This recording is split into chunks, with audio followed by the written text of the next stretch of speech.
Hello दोस्तों, कैसे हो? बढ़िया। तो जो हमारी क्लास चल रही है उसमें हम पढ़ रहे हैं प्रतिशत, और टाइप वाइज पढ़ते हुए प्रतिशत के आज हम जो क्वेश्चन करेंगे वो हैं परीक्षा के ऊपर उत्तीर्णांक, प्राप्तांक। ठीक है, इससे संबंधित प्रश्नों को आज हम हल करेंगे। तो पहले हम बिना देर किए कुछ कीवर्ड्स जान लेते हैं जिनकी हमें इसमें आवश्यकता पड़ेगी। ठीक है, जैसे सबसे पहले ऊपर लिखा हुआ है पूर्णांक। पूर्णांक मतलब टोटल मार्क्स, यानी कि किसी परीक्षा में अधिकतम अंक कितने प्राप्त कर सकता है कोई व्यक्ति, उसको पूर्णांक कहा जा सकता है। जैसे मैंने मान लिया कि कोई परीक्षा 100 अंकों की है तो 100 जो है वो उस परीक्षा का पूर्णांक है। उसके बाद दूसरे नंबर पर है उत्तीर्णांक। उत्तीर्णांक मतलब पासिंग मार्क्स, यानी कि परीक्षा को पास करने के लिए कम से कम कितने नंबर लाना जरूरी है। जैसे हम पढ़ते हैं तो 100 में से कितना होता है? 33%। ध्यान करो, तो 33 जो है 100 में से 33 नंबर वो उत्तीर्णांक कहलाता है, पासिंग मार्क्स। तो मैंने मान लिया कि किसी परीक्षा के लिए जो पासिंग मार्क्स है, पास करने के लिए नंबर चाहिए, वो कितने हैं? 50 है। तीसरे नंबर पर बात आती है प्राप्तांक, ऑब्टेन मार्क्स, यानी कि किसी विद्यार्थी ने कितने अंक प्राप्त किए हैं। तो मैंने यहाँ पर मान लिया कि एक विद्यार्थी, ठीक है, 43 अंक प्राप्त करता है तो वो उसके क्या है? प्राप्तांक हैं। तो इन तीन चीजों का जिक्र होता है सबसे पहली बात। तो फिर उसके आगे देखिए, दो चीजें हो सकती हैं। मैं अब दो विद्यार्थियों की कंडीशन ले रहा हूं, एक के प्राप्तांक कितने हैं? 43 हैं, और एक के प्राप्तांक मैंने मान लिया कितने हैं? 60 हैं। तो दो चीजें यहां पर हो रही हैं। जिस विद्यार्थी के प्राप्तांक उत्तीर्णांक से कम है वो विद्यार्थी आपका क्या कहलाता है? फेल कहलाता है। ठीक है, तो ये फेल हो गया। कितने अंकों से फेल हुआ? ये 7 अंकों से फेल हुआ।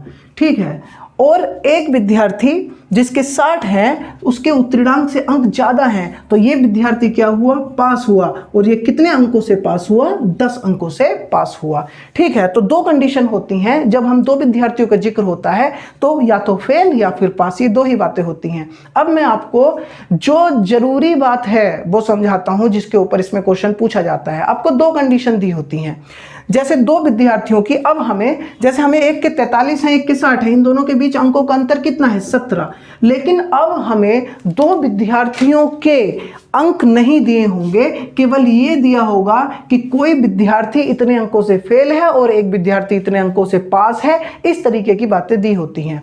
तो हम कैसे करते हैं? मान लीजिए पहले 3 कंडीशन होती हैं, 1, 2, 3। एक विद्यार्थी 7 अंकों से फेल हुआ और एक विद्यार्थी 10 अंकों से पास हो गया। दूसरी कंडीशन हो सकती है, एक विद्यार्थी 7 अंकों से फेल हुआ और दूसरा विद्यार्थी 10 अंकों से फेल हुआ।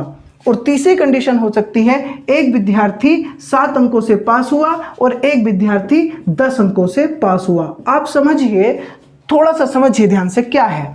जब हमें दो विद्यार्थियों के बारे में बताएगा तो 3 बातें हो सकती हैं, या तो एक फेल एक पास, या फिर दोनों फेल फेल, या फिर दोनों पास पास। इन 3 कंडीशन को दे रखा होता है। इनकी मदद से हम उन दोनों विद्यार्थियों के बीच अंकों का अंतर निकालते हैं। कैसे?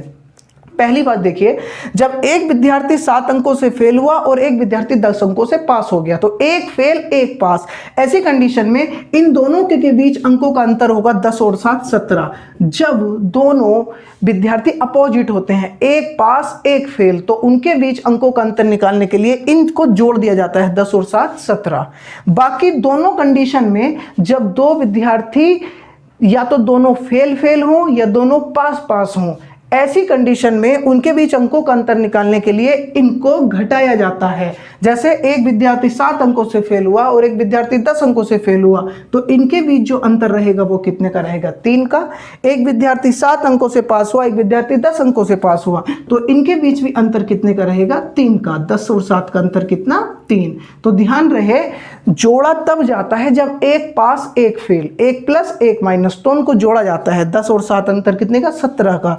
लेकिन जब दोनों फेल फेल हो या जब दोनों पास पास हो तो अंतर निकालने के लिए इनको घटाया जाता है। 10 और 7 का अंतर 3, 10 और 7 का अंतर 3। लेकिन एक ही कंडीशन में बस जोड़ा जाता है, जब एक पास और एक फेल।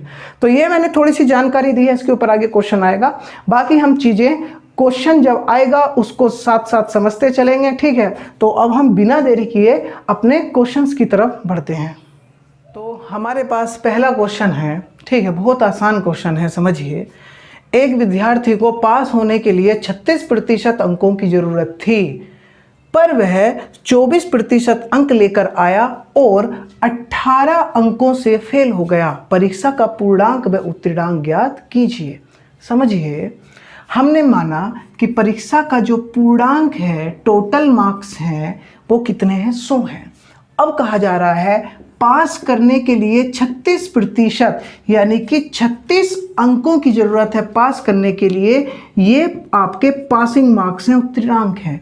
लेकिन एक विद्यार्थी ने 24% अंक प्राप्त किए, यानी कि 24 अंक प्राप्त किए। ये विद्यार्थी का क्या हो गया? प्राप्तांक हो गया। तो आप यहाँ पर देखिए कि 36 पे पास होना था, 24 लाया, तो कितने अंकों से फेल हो रहा है? 12 अंकों से फेल हो रहा है।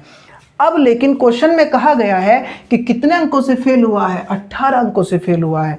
तो 12 की वैल्यू आपको कितनी दी है? 18। 12 की वैल्यू 18 दी है तो कितने गुना हो रहा है? 1.5 गुना। या ऐसे समझिए, 12 की वैल्यू 18 दे रखी है तो आप इसको काटेंगे तो 1 की वैल्यू कितनी आएगी? 1.5। ऐसे, या तो ऐसे समझ लीजिए, ऐसे।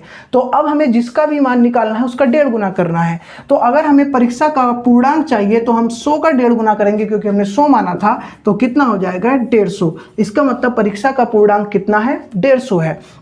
अगर हमें पासिंग मार्क्स चाहिए कि कितने पे उत्तीर्ण होना था, तो इसके हिसाब से 36 था, तो हम इसका जब 1.5 गुना करेंगे, जो 36 का 1.5 गुना आएगा 18 36 54। ठीक है, तो इसका मतलब परीक्षा का जो उत्तीर्णांक है वो कितना है? 54। और अगर हमसे पूछा जाए कि बताइए विद्यार्थी ने कितने अंक प्राप्त किए, तो कितने प्राप्त किए थे? 24। हम इसका 1.5 गुना करेंगे और 24 का 1.5 गुना करेंगे तो कितना आएगा? 36। का मतलब हमने तीनों चीज़ निकाल ली कि परीक्षा का पूर्णांक 150 है, उत्तीर्णांक 54 है, और जो प्राप्तांक है विद्यार्थी का वो कितना है? 36 है। तो अब हमारे पास नेक्स्ट क्वेश्चन है उसी प्रकार का। इसके बाद हम अगले क्वेश्चन पे आएंगे। एक विद्यार्थी 45% अंक प्राप्त करके 36 अंकों से पास हो जाता है। यदि उत्तीर्णांक 33% हो तो PM यानी कि पासिंग मार्क्स उत्तीर्णांक, TM टोटल मार्क्स पूर्णांक, और OM यानी कि ऑब्टेन मार्क्स प्राप्तांक ज्ञात कीजिए। यानी कि तीनों चीज़ें ज्ञात करनी है, ऐसे समझिए। बहुत आसान है। हमने मान लिया कि परीक्षा का जो पूर्णांक है वो कितना है? 100। कह रहा है कि एक विद्यार्थी के 45% अंक आए हैं 100 में से, यानी कि उसके अंक कितने आए हैं? 45। और ये कहा गया है कि उत्तीर्णांक 33% है, यानी कि परीक्षा को पास करने के लिए अंक कितने चाहिए? 33। तो आपको पासिंग मार्क्स 33 है, आपका ऑब्टेन मार्क्स कितना है? 45। तो 36 पे पास, 33 पे पास होना था, एक विद्यार्थी के 45 अंक आ गए, तो कितने अंक ज़्यादा है? 12। जबकि क्वेश्चन में कह रहा है कि 12 अंकों से पास हुआ, ज़्यादा का मतलब पास हुआ, जबकि उसमें कह रहा है कि 36 अंकों से पास होता है, यानी कि कितने अंक आते हैं? 36। तो एक की वैल्यू कितनी हो जाएगी? 3। अब हमें तीनों चीज़ निकालनी है, ये और ये। तो एक की वैल्यू 3, यानी कि सबका 3 गुना कर सकते हैं। तो 100 का 3 गुना किया, यानी कि पूर्णांक कितना है? 300। 33 का 3 गुना किया, यानी कि उत्तीर्णांक कितना है? 99। और 45 का 3 गुना किया, यानी कि आप उसने जो प्राप्त अंक किए हैं वो कितने हैं? 135। तो बहुत आसान क्वेश्चन है। ठीक है, तो इस प्रकार के आसान क्वेश्चन ऐसे ही हो जाते हैं। नेक्स्ट क्वेश्चन में अब हम थोड़ा सा लेवल बढ़ाएंगे। तो दोस्तों, ये है हमारा अगला क्वेश्चन।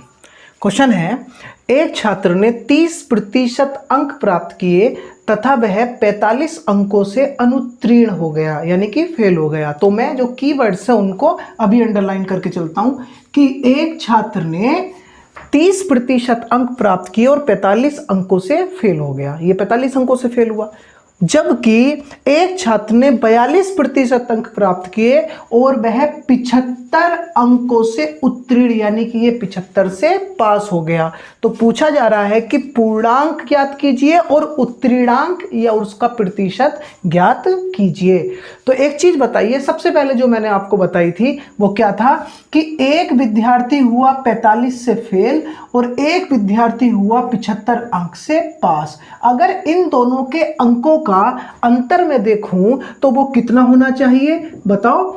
एक फेल एक पास, तो अंतर निकालने के लिए इनको जोड़ देंगे, तो 45 और 75 कितना? 120। यानी कि दोनों के बीच अंकों का अंतर 120 है। ये आपको लिखने की आवश्यकता नहीं है, मैं आपको समझा रहा हूं, क्योंकि मैं यहीं से बता सकता हूं कि एक पास एक फेल, 45 और 75, यानी कि जोड़ना है तो अंकों का अंतर कितना? 120। ठीक है, तो हमें ये पता है क्वेश्चन में कि अंकों का अंतर कितना है, 120 है। अब क्वेश्चन को करते हैं। मान लीजिए कि पूर्णांक कितना है, 100 है। ठीक है, अब एक विद्यार्थी के 30% अंक आए, तो इसके कितने अंक होने चाहिए, इसके हिसाब से 30, जबकि दूसरे के 42% आए, तो दूसरे के इस हिसाब से कितने अंक होने चाहिए, 42। यहाँ पे अंकों का अंतर देखें तो कितना, 12, जबकि क्वेश्चन में ये वाला अंकों का अंतर कितना होना चाहिए था, 120। तो 12 की वैल्यू कितनी, 120, एक की वैल्यू कितनी, 10। अब हमारे पास क्वेश्चन हो चुका है। अब जिस चीज की वैल्यू पूछेगा हम निकाल देंगे। तो एक की वैल्यू 10, तो पूर्णांक हमने कितना माना है, 100। तो 100 का जब 10 गुना करेंगे तो पूर्णांक कितना हो जाएगा, 1000। यानी कि हमारा ए पॉइंट का आंसर है कि पूर्णांक कितना है, 1000। अब बी पॉइंट करते हैं। हमें यह देखना है कि उत्तीर्णांक भी पूछ सकता है और उत्तीर्णांक का प्रतिशत भी पूछ सकता है। तो उत्तीर्णांक निकालने के लिए हम दोनों छात्रों में से किसी के एक के नंबर निकालते हैं। एक की वैल्यू 10, अगर मैं इस वाले छात्र के नंबर निकालूं जिसने 30% अंक प्राप्त किए थे, तो एक की वैल्यू 10, तो 30 की वैल्यू 300। यानी कि ये वाला जो छात्र है ये 300 अंक प्राप्त करता है। ठीक है, और ये कितने से फेल हुआ था, 45 अंकों से फेल हुआ था। इसका मतलब इसके 45 अंक और आ जाते तो ये पास हो जाता। तो इसका मतलब पास होने के लिए कितने अंक चाहिए, 345। ऐसे कर सकते हैं। ठीक है, अब लेकिन ये नहीं पूछा कि कितने अंक चाहिए, उसने कहा है उत्तीर्णांक का प्रतिशत क्या होगा। तो 345 अंक चाहिए, कितने में से, 1000 में से गुणा 100। तो उत्तीर्णांक का प्रतिशत हुआ 34.5%। इस उत्तीर्णांक को हम दूसरी तरफ से भी ज्ञात कर सकते हैं। एक की वैल्यू 10, तो दूसरे वाले के जो नंबर हो गए 10 गुना किया कितने, 420।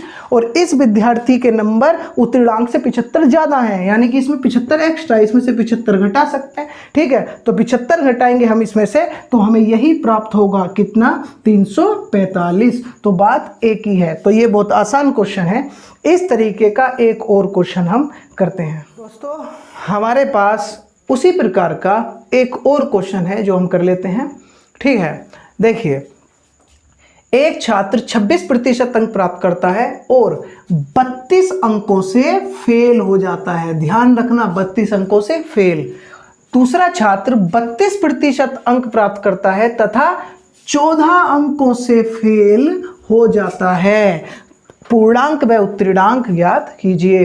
अब आप मुझे बताओ, एक 32 से फेल, एक 14 से फेल, दोनों फेल, एक 32 से फेल और एक 14 से फेल। इन दोनों के अंकों के बीच अंतर कितना होना चाहिए। दोनों फेल, ऐसी कंडीशन में क्या करते हैं, घटाते हैं। दोनों पास घटाते हैं। जब एक पास एक फेल होता है तो जोड़ते हैं, तो यहां घटाएंगे, यानी कि इन दोनों के अंकों का जो अंतर है वो कितना होगा, 18। बस अब क्या करना, हमने मान लिया कि पूर्णांक कितना है, 100। ठीक है, हम ये मान के चलते हैं कि टोटल मार्क्स 100 है। एक ने 26% अंक प्राप्त किए, दूसरे ने 32% अंक प्राप्त किए, तो अंकों का अंतर कितना, 6, जबकि क्वेश्चन में हमें अंकों का अंतर कितना मिला है, 18। एक की वैल्यू कितनी, 3, तो 100 की वैल्यू कितनी, 300। हमारा ए पॉइंट का आंसर आ चुका है कि हमारा जो पूर्णांक है वो कितना है, 300 है।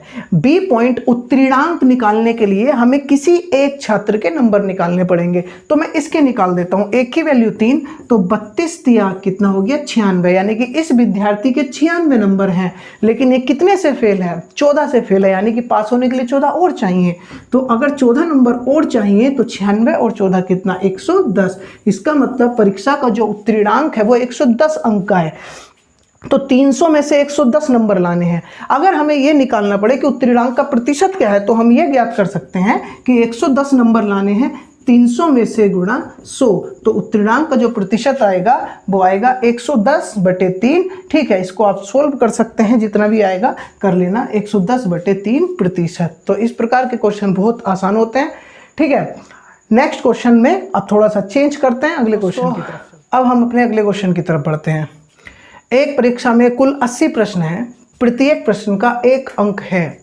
एक विद्यार्थी 60 प्रश्नों में 60 में से 75% क्वेश्चनों को कर देता है। तो शेष बचे क्वेश्चनों में से वो कितने प्रतिशत क्वेश्चन को सही करे ताकि कुल में से 80% क्वेश्चन सही हो जाए। बहुत आसान क्वेश्चन है। टोटल क्वेश्चन कितने हैं, 80। 80 में से जो 60 क्वेश्चन है इसमें से 75% क्वेश्चन कर दिए, तो 60 का 75% निकालेंगे तो कितना आएगा 45। ठीक है, तो 60 में से 45 क्वेश्चन वो कर चुका है।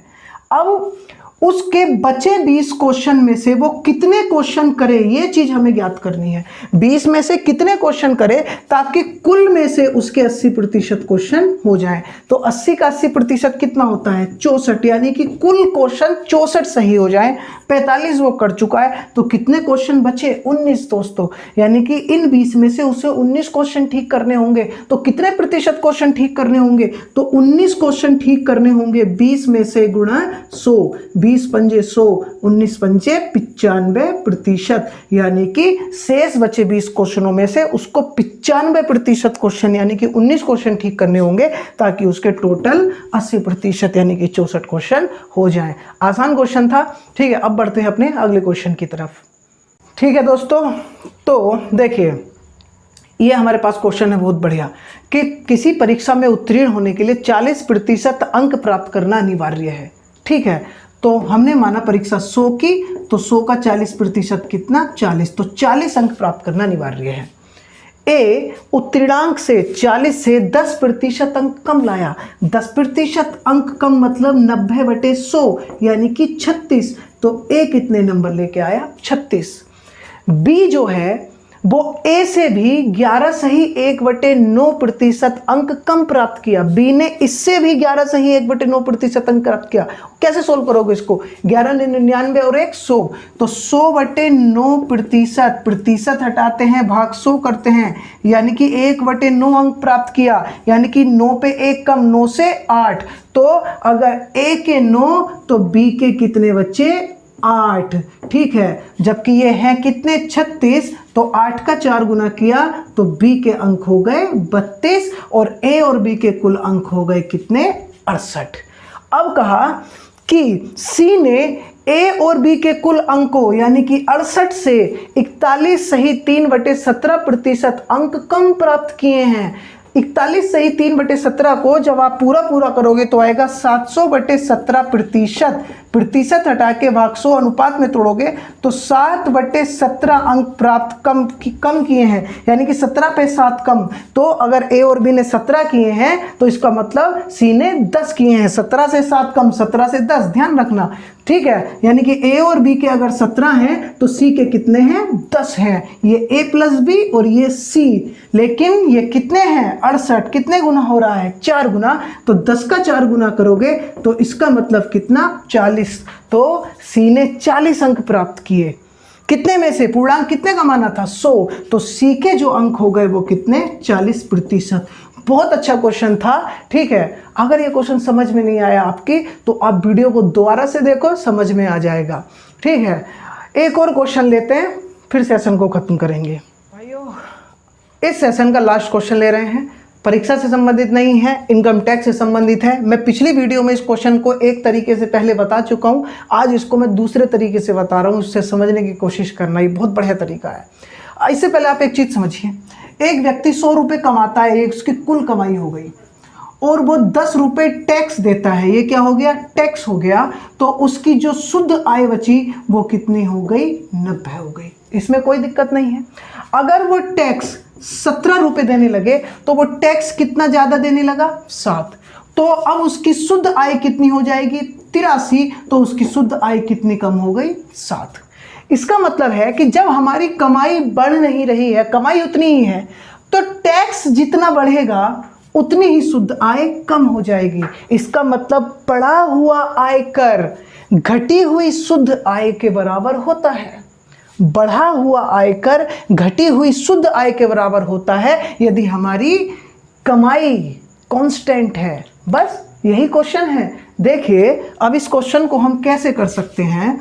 इसने कहा कि आयकर की दर 19% बढ़ गई, आयकर की दर 19% बढ़ गई, तो आयकर को मैंने मान लिया इनकम टैक्स। ठीक है, आयकर की दर 19% बढ़ गई, यानी कि आयकर की जो बढ़ी हुई दर है वो 19/100, इतनी दर बढ़ी है। जबकि शुद्ध आय यानी कि नेट इनकम NI मैंने लिख दिया है, वो कितनी कम हो गई? 1% कम हो गई। यानी कि वो कितनी कम हुई है? 1 कम हुई है, 1% घटी है। तो ये बढ़ा हुआ आयकर, ये घटी हुई आय, और जितना आयकर बढ़ता है उतनी ही आय कम होती है। तो 100 से 100 कट जाएगा। इसका मतलब I बटे NI यानी कि कर बटे शुद्ध आय का अनुपात हो जाएगा 1/19। यानी कि 1 रुपये का आयकर देता है, उसकी शुद्ध आय 19 बचती है, तो इसका मतलब उसकी कुल कमाई कितनी होती होगी? 20। बस अब हम आयकर की दर निकाल सकते हैं। तो वो 1 रुपये का आयकर देता है, कुल कितने रुपए पे? 20 रुपये पे, क्योंकि दर हमेशा टोटल इनकम पे निकाली जाती है। तो 1 रुपये का आयकर देता है 20 रुपये पे गुणा 100, यानी कि आयकर की जो दर होगी वो 5% होगी। ये बहुत आसान तरीका है। मुझे उम्मीद है कि ये पूरा आपको समझ में आया होगा। आज की वीडियो में हम इतना ही रखते हैं, ठीक है। मैंने आपको बताया कि हर टॉपिक के बहुत अच्छे अच्छे क्वेश्चन थोड़े से रह रहे हैं, तो हम जब लास्ट में प्रतिशत के सारे टॉपिक खत्म हो जाएंगे तो मिसलिनियस वीडियो में हम बहुत अच्छे लेवल के क्वेश्चन भी करेंगे। ये क्वेश्चन भी बहुत उपयोगी हैं। वीडियो को देखते रहो, लास्ट तक देखा करो, कमेंट जरूर किया करो, शेयर करो, और आपको बहुत बहुत मुबारक हो कि 1000 सब्सक्राइबर से हमारे ऊपर हो गए हैं 5-6 दिनों के अंदर ही, ठीक है। तो आपका हमेशा बहुत प्यार मिलता है, बहुत बहुत धन्यवाद, ठीक है। वीडियो को शेयर किया करो, पूरा देखा करो, ठीक है। और जो भी दिक्कतें हैं बताया करो। आज रिफ्लेक्शन की दिक्कत कम होगी जहाँ तक मुझे उम्मीद है, ठीक है। तो कोशिश कर रहे हैं और बढ़िया करने की, ताकि आप लॉकडाउन में ऐसी स्थिति में जब आप घर में हैं आराम से पढ़ सकें, ठीक है, कक्षाओं को मिस ना करें। तो फिलहाल इतना ही। नमस्कार, धन्यवाद।